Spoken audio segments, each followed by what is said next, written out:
Yeah, we are officially live. So I'm just going to share the link. Shared. And I'm going to play the full self video just so that we can give some time for people to find us. So I'll be right back to introduce Tamir. Let me just put her video. There we go.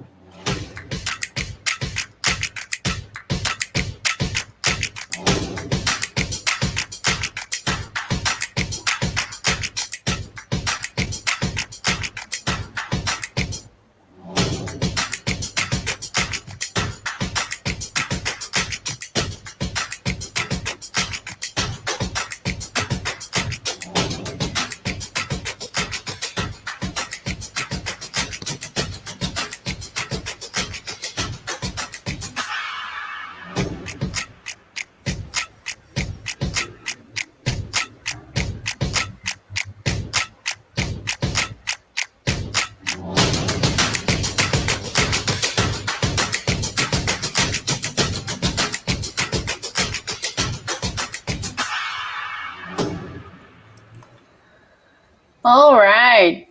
So wow, that has some rhythm. It's cool, right? Yeah. This is my favorite. It's 1 minute. It's very intense. It has the best pictures and the music. I like it. So today we have at the same time an interview with a graduate and an English lesson because we're going to be doing all of this in English. Okay. So Tamir, thank you very, very much for being here with us today. Same. The idea is to share a little bit of your journey. So feel free to tell us anything you want to tell us. And the sequence, the first question is always, how did you find out you wanted to work in the gaming industry? Então, no, I'm not gonna. You can do if you can do it in Portuguese. It wouldn't work. I promise it wouldn't work. But I can try here and there to answer a little bit in Portuguese. When I was very young, I got my father brought home a computer, and I thought, wow, this thing is super cool. And I started messing around with his computer, and I deleted all of his financial information from his banking software. I promise this is getting to video games, but so he was like, okay, I think he needs a computer because obviously he knows what he's doing, but not enough. So we got a really small computer that I can play with, and eventually I got a Nintendo when the original Nintendo came out, and I started playing a game called The Legend of Zelda. This is the original, the old school one from 1986. And while I was playing it, I had a moment. When you're reading a really good book, and you stop seeing words, you stop seeing pages, you dive in, you feel the wind in your hair, you feel the grass under your feet, and you're going on the adventure. You're there. You're not just reading. You're there. You're in this world. And for me, when I was playing The Legend of Zelda, this is what happened. I was holding the controller, I was hitting buttons, I was exploring. And as I started to move around the world, I was no longer, hitting buttons anymore. I was in this world. And I was 6. And, I love to read as well. And so I had this experience with books, but this is the first time it's like, not only am I in this world, I'm not following somebody. I am the hero. I'm deciding, do I want to go to the cave? Do I want to go, find the old man with the note? Do I want to go hunt for the master sword? Do I want to fight the dragon? And being able to make those choices on my own adventure that I was living and experiencing on my own made me realize at 6 years old that this is what I want to do. This is what I want to spend the rest of my life dedicated to doing, is being in video games, being a part of video games. And it took me a while, but I got there, and I'm not leaving. I know a lot about your life. This is true. Because we've been in so many events together. Tamir's been very generous, and he's been with us in when was it? February? We did something like 12 cities, 6 days. Yeah, I was going to say 12 or 13 events in 6 different states, right, of Brazil. It was super cool. So Tamir, how did you find out about Full Sail, and how was your experience studying there in the campus? Sure. So, I've tried making video games ever since I was a kid, and I was marginally good at it. I made a lot of text adventure games, and I hit number 2 if you want to go into the cave and things. And I made some things with some graphics, and me and my friends would always talk about let's make video games, but I never really tried to do it professionally. It was always a dream that never became something that I could actually do. And so I had a number of jobs and different careers, and nothing ever felt right because I had the dream, but it wasn't my reality. And I remember one day I was driving back. I was actually a naval reservist in the United States Navy. And I was driving from base back home. And I saw a billboard, over the road that said, learn how to make your own video games. And, so this is in San Diego, California, which is on the other side of the country from Full Sail, but they advertised in San Diego on a billboard. And so for me, it was just like, wow, that billboard was there for me. That's exactly what I needed to hear. So I went online, I Googled, and starting that night, I began the process of trying to get over to Full Sail. The minute I saw that billboard, and it was some green genie, not like the Aladdin genie, but just another big green genie on a billboard with the Full Sail logo. It wasn't university yet; it was just Full Sail. But the minute I saw that billboard, I was like, "Oh, I've got to look up this place. I got to go." And then you graduated there. You did the bachelor's, right? My class was the first bachelor's program, and I graduated valedictorian. Oh, cool. I know. Right? And your program was still game design and development, right? Correct. But which is now separated. Yeah, but fundamentally, it was a programming course. The degree was computer science. We just had some game design classes as well, which ended up being very helpful for my career.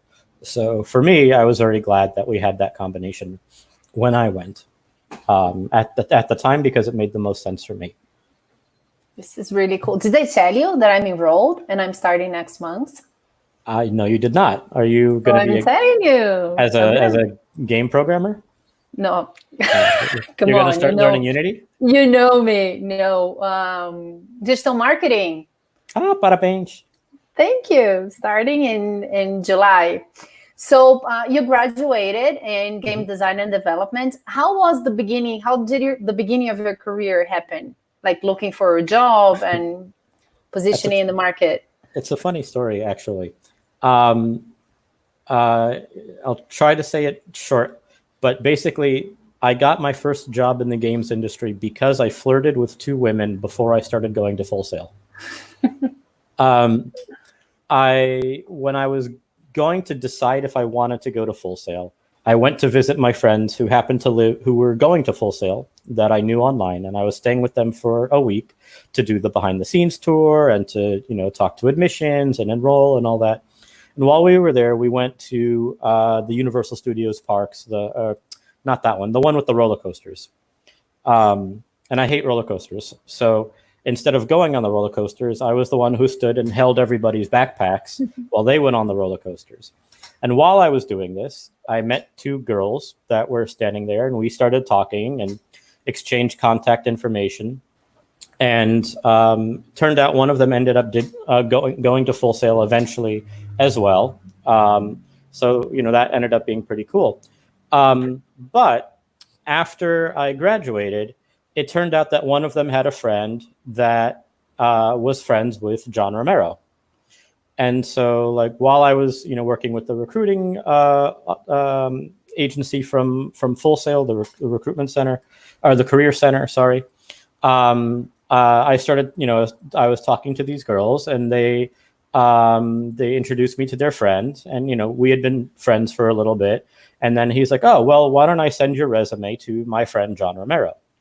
And anyone who knows who John Romero is, he's one of the most famous game developers of all time. And so my resume went to John Romero with a recommendation. John didn't have anything at the time, so he sent it to one of his ex-colleagues, Tom Hall, who also is one of the most famous game developers of all time. And Tom Hall interviewed me, liked me, and ended up hiring me to work at his studio down in Austin, Texas. So all of it started because I happened to talk with two random women while I was waiting for everyone else having fun on roller coasters. And it's not uncommon to find jobs in games, especially your first job, in interesting ways, because it's all about networking. And so, getting to know people, meeting people, is how it works. And I got lucky with these two, and thus began my career. I was just, what day is today? Today's Thursday. So on Tuesday, I was given a workshop with the recorded material from Sean McCabe. Yeah. And that was something that this was the first time we met, was when Sean was here in Brazil, right? Uh-huh. And I was telling the guys that were watching the webinar, because he talks a lot about networking and about looking at the people that is in classroom with you, like having a class with you. These people will be in the market with you. And I remember you said something that is the same, but you said it in a very powerful way. You said, look at the person that is sitting next to you, because this person might work for you in the future, or you might work for them. You might work for them, or you might be working together in a project. And it's something that usually when we are there sitting and studying, we don't take a lot into consideration. But it's a very intelligent way of thinking of now. Sometimes we're just too young when we are studying, but that's a very clever way of doing your network when you're studying, right? Yeah, and I think it's important to try and tell all students this, to think about this, is that, what they're building, they're building an education, which is the fundamentals of how to do their job. They're not learning how to do their job, because you cannot learn how to be a game programmer until you're actually programming video games, at a game company. But you learn enough at Full Sail to be able to start to learn how to do your job when you arrive, which is a great place to be. But in addition to that, you're learning, you're making your first industry contacts, your teachers and your colleagues. And so, there are many people at Full Sail that I still talk to, and, we have conversations about, we have professional conversations. Hey, are you guys doing anything? We're thinking of doing something. You guys do work for hire. Let's talk about this. Oh yeah, don't you remember? You were in my class. You were in the class, that came 3 months after I did. These conversations happen to me on a regular basis. It's not like I went to Full Sail and now I'm done. It's everywhere I go. I meet up with other Full Sail grads, and we talk about our experiences, and we stay in touch, and we are like, oh, hey, are you working at this place? I got a recommendation for a job 2 days ago from a Full Sail grad. So and this is somebody I met 17 years ago. So it's the basis, the foundation of your network happens at Full Sail, and it's a great place to learn. To really learn how to network, how to bond with people, how to stay in contact with people, how to keep in touch, because these are your tickets into the games industry, and they will continue to be your tickets into the games industry as your career continues. So we were talking about your first job, your first experience. For how long did you work in the US? And I don't remember if you worked in other countries other than the US and now in Brazil, but you're now in Brazil. I didn't tell all the folks that were watching us that you are in Rio de Janeiro. Agora eu moro no Rio de Janeiro. Eu sou carioca. That's so cute. Eu falo biscoito. No. We're gonna have to change that. So can you tell us about your journey from the US to Brazil and what happened, how many Sure. years and everything that you did? So I've worked in the United States since graduation in 2004. And I was working in the United States until the beginning of 2019. So last year, my career, I mentioned I was, game design and development, which means I graduated as a programmer. But my career quickly changed, and I became a game designer. And then, then I spent about 8 years as a game designer, and then I spent another 8 years as a producer product manager. And having all of those in combination, I have programming background, I have design background, writing background, I have production background, management background. I've done almost everything that you can do on a video game except art. And I have horrible stories about me touching art, so I'm not going to touch art. And I've done a lot of international speaking. I had spoken at Big in Sao Paulo 6 or 7 years ago. I've spoken in Canada, and I've worked with companies where I've had to travel to Bucharest, other places. So I've been around internationally a little bit, and then I was approached by a company here in Brazil that asked, hey, you have a really great portfolio. You've done a lot of great things, and we'd love to have you here to help our studio grow. How do you feel about, moving away from the United States and living in a foreign country? And I thought that was amazing. Like how you never get opportunities like that before. And so for me, I leapt at the opportunity. It was a fantastic adventure to go on. And I'm very glad I did. Living here in Brazil is very different.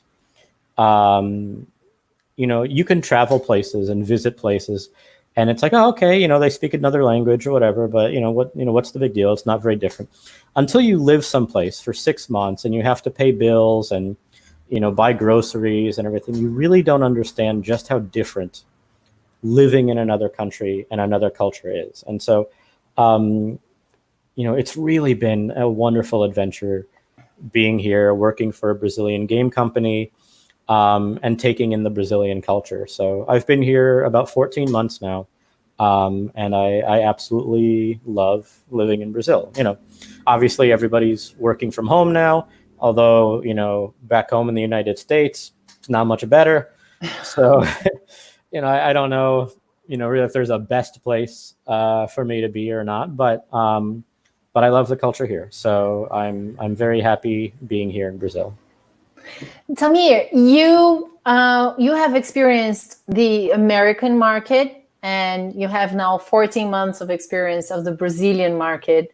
What do you think are the biggest differences between one and the other, and the opportunities? Where is the opportunity in the gaming industry? So it depends on the type of studio you are.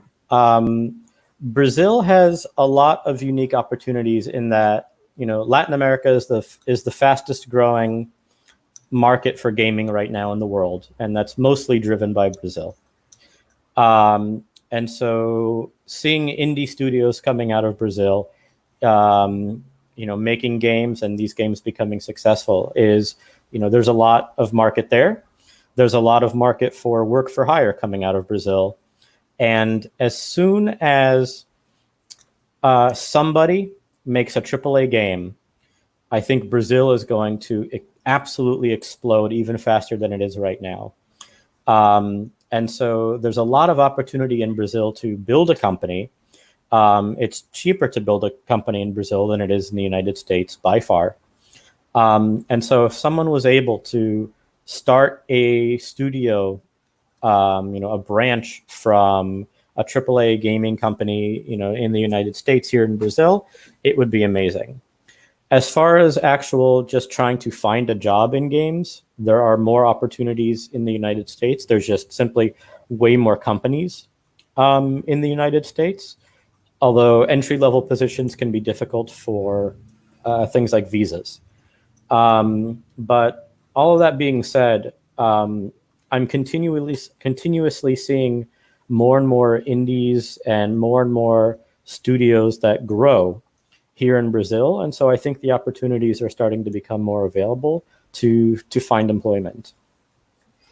And what about companies that are, let me rephrase that. Do you think there is opportunity for people that study something related to gaming, like game design or game development, to work in more traditional companies to help with the user experience in apps and things that are Absolutely. not games, but use something that is gamified?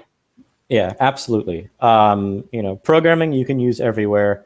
Game design will allow you to, as you mentioned, to focus on UI, the user experience, for any app, to make sure that somebody who opens their phone, opens the app on the device, has a good experience, because games is sort of like the peak of challenges that you have to solve, because when you're making an app, you have to make it intuitive, you have to make it interactive, accessible, you have to make it easy to understand, you have to teach users how to do that. You have all of that in games as well, and you have to make it fun. So if you can do all of those things and make it fun, if you can program complex equations and build UI and build technical backends and server-side calls, if you can do all that and make it fun, then I think you even have a leg up in some aspects, if you're trying to get a job outside of games using your gaming knowledge, because you have all that and more. Talking about games, I remember that you are not a super fan of shooting games, right? Like I remember you saying that's not the kind of game that you want to help develop. Is that correct? Yeah, there's one exception, and that's Destiny. And the only reason that one is different to me is everything is collaborative. And so like I'm working with my friends to fight evil monsters. It's not like I'm shooting up, another human being in the face, or I'm shooting. I mean, they are humans, but I'm not shooting. I'm not shooting another player. I'm not competing with somebody. And that aspect of competition in those shooter games, the reflexes necessary, I never found that I really enjoyed them. And the competitive nature, especially in those games, I've always found to be incredibly toxic. And I'm very glad that that's now a thing, and people are working on ways to make people less toxic in their communities, because when I was growing up playing Halo and Doom 2 and everything online, people are just shouting horrible things at you, and that makes me not want to play those games. But so in general, I don't really enjoy those types of games, but there's a game in every genre, I think, at least one in every genre that I enjoy. But in general, yeah, I'm not really a big fan of shooter games. I don't like heavy competition. I feel that life has heavy competition and ethical dilemmas and choices that we have to make all the time. And so I like my entertainment to be happy and simple. And what are I'm asking you this because this is one of the barriers, right? This is one of the reasons why parents get worried that their kids are playing too much. One of the reasons why schools are very protective of allowing the students to incorporate digital gaming in the classroom or even in the breakouts. What are some of the games that are more collaborative that you play and that you think will develop this aspect of collaborating rather than competing? Can you tell us some of the games that you play? So Destiny is almost always collaborative. You have to go to a special area if you want PvP, and so I like that. It's like it's over here if you want it, over there. But everything else is collaborative. Is everybody working together? My chair keeps falling. Sorry, I just noticed I keep getting shorter on the camera. Overcooked is a great game for people to sit on their couch and play together. It's very silly. It's very playful. There are, I play a fitness game, but you could play that with friends. But that's pretty much like the pinnacle of nerdy when it comes to playing, unique video games. I can't think of many off the top of my head. There's a horror game that is collaborative called The Man of Medan, and that's one of 8 games that are coming out in that series. So there are tons of collaborative games. Don't Starve Together is another collaborative game people can play together, and they all are meant in different ways to just get people to how to work together to accomplish certain goals. And those are things that I really like. And games are starting to branch out a little more into media. So, for example, there's a big thing that happened just a couple months ago when quarantine started.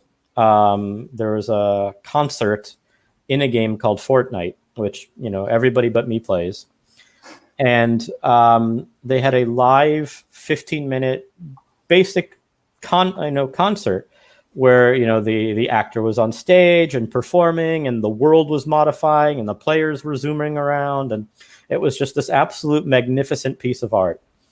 And that sort of thing is really cool to just see what games are doing. That's more than just shoot them in the head. When I was growing up, that's basically all there was. Like I could race games, I could shoot things in the head, or I could play my adventure games. But now there are games about depression. There are games dealing with cancer. There are games dealing with suicide. There are games dealing with all sorts of positive social movements and social action, where people who are playing the game are learning things about Native American history, or learning things about other cultures, or things like that. And it's just fascinating to see all of the different things that games can do. So we're almost at the final of the end of the interview, because we need to finish in like 3 minutes. I just wanted to end this asking you, what do you think the future of gaming is? What do you expect to happen in the next 5-10 years? I think VR will continue to grow. I think AR will continue to grow. Games like Pokemon Go, where you use the camera lens and it puts something into the world, or Harry Potter, things like that. And we'll continue to see the immersion of MR, which is both of those things put together. I think gaming on mobile will continue to get more and more hardcore. You already have Call of Duty on mobile phones, and it's doing incredibly well. So I imagine that there'll be more hardcore games on mobile phones. I think as new consoles come out, the bridge between computers and phones and consoles will continue to narrow. And the thing that I can most accurately predict is that there's going to be something new in the next 5 years that I have no idea what it's going to be. Gaming is evolving in ways that are unpredictable at best, but it's always evolving. And, every year I can look back and go, wow, this is such a different landscape than it was last year. And every year that stays to be true. And so 5 years from now, there's probably going to be new types of technology that nobody is even using these words yet, because it's being developed in a lab. And I really look forward to seeing what that's going to be. Because right now I can't honestly predict. All I can say is it's going to be fun.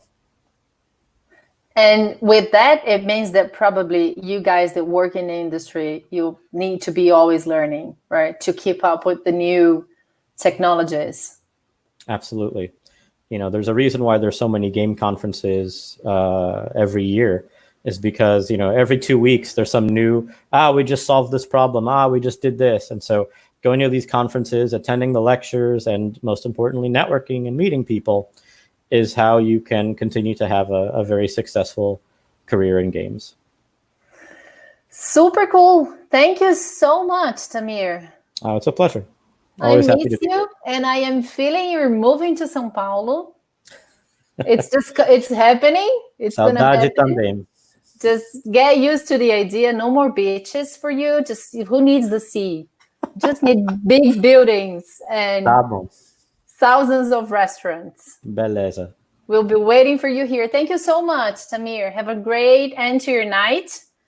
And I'm here tomorrow again, interviewing another grad. Thank you so much. You were the only one that is not officially Brazilian, but just Brazilian by heart, that was interviewed here. Thank you so much. All right, that's all. Bye-bye, Tamir.